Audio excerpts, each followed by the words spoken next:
to celebrate the launch. While another delegation from RNZ was at the transmitter site in Rangitaki near Taupo. Caleb Fotheringham has more. 3, 2, 1. Not a rocket launch, but the welcoming ceremony for Radio New Zealand Pacific's new shortwave transmitter, replacing the previous one that dates back to 1989. Now up and running. Winston Peters says shortwave is just as relevant now as when the old transmitter was installed over 30 years ago. Will be more important now because, the populations are greater.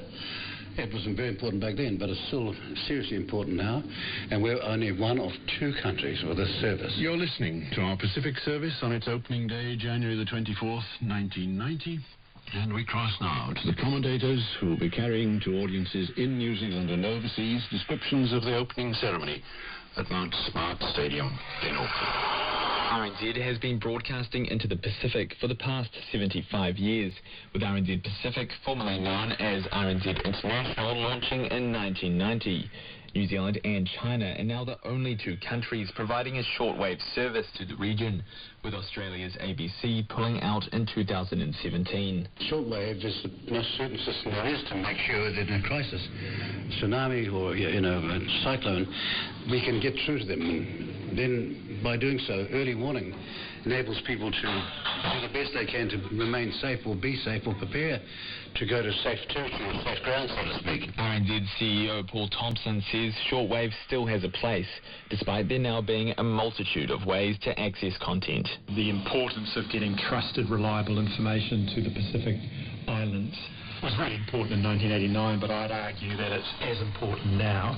And yes, there's been a lot of changes around people's use of websites and social media since then, but that relies on local infrastructure working, whereas the shortwave is a really good resilience tool to make sure that the information gets through in those times of crisis. He says the 2022 Tonga eruption, which took out the nation's internet connection for 5 weeks, is an example of the service's importance.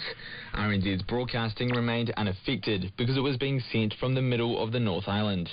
RNZ Pacific runs 24 hours a day, providing news bulletins and programs in English and Pacific languages, in collaboration with 22 media partners, but Mr. Thompson says the exact number of listeners is unknown. We do know people are listening. Some of our journalists talk about going to a remote island in the Solomons and getting the feedback from the local community that, for example, in a time of severe weather event, that shortwave is absolutely a lifeline, and the information that we broadcast, keeping them safe, actually saves lives.